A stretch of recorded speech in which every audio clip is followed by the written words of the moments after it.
Hello and welcome, this is Rooflemonger, and in this edition of Let's Learn Mortal Kombat, we're going to be talking about the concept of wave dashing.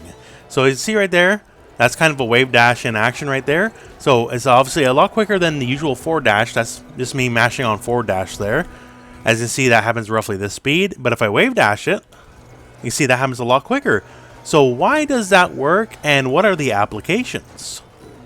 So first up here, let's just show you a wave dash from one end of the screen to the other, and then we'll compare it to just forward dashing, just so you can see it back to back.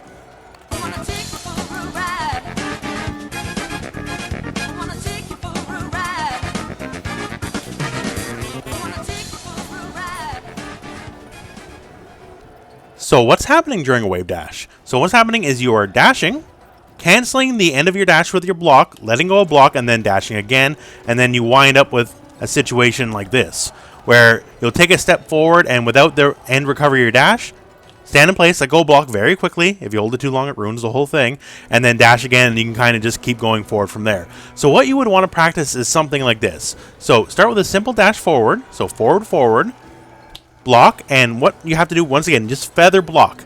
Holding block for a long time only hurts it.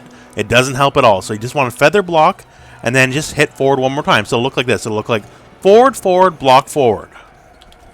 As you can see my inputs there. I only had 3 inputs. As far as I can tell, the memory buffer keeps the previous forward dash, the forward input for the dash in mind. So after you hit block, you just have to tap forward once, and then you'll get a second dash. As you can see right there.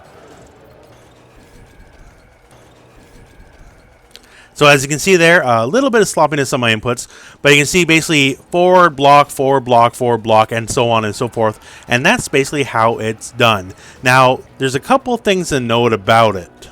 So first and foremost, this is the big one. This is not easy to do. It's actually somewhat difficult. It will take you some practice to get this down. It's very both intensive on both speed, which is already hard enough, and execution, as if you flub it or if you don't get the timing right, you're not going to get it. One thing I would suggest is just practice the first part, which is do a dash, block cancel it, and then hit forward again so you get your thing that looks like this.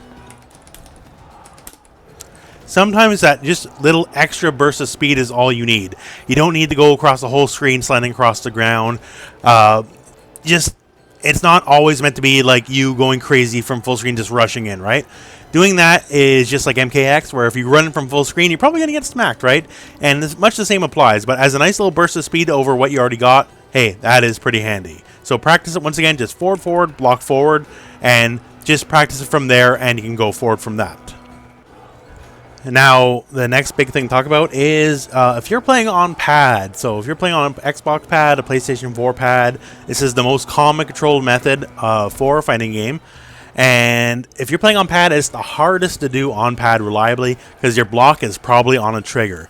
And if your block's on a trigger, you are much more inclined to kind of hold it longer than you have to versus if it's a button on a stick or a Mixbox or Hitbox or whatever. So you have to really feather the block. If you're on some sort of stick or a Mixbox or Hitbox alternative, you just have a regular button here. I'm actually on my Mixbox right now. And you can just feather it and makes it a lot easier. So like I can move at speeds like this. As you can see right there, that's a lot easier for me to do on my Mixbox than it is for me to do on my pad, right? I can do it on my pad, but there's a lot more element of volatility, as I might hold block a little bit too long or something like that. So once again, practice makes perfect, but the setup you have for control can definitely also make it easier. Some characters' wave dashes are not good. This is a very character-by-character thing. Characters like Kotal Kahn or Sub-Zero have really good ones. Characters like Aaron Black, he literally could travel forward faster walking or just dashing normally.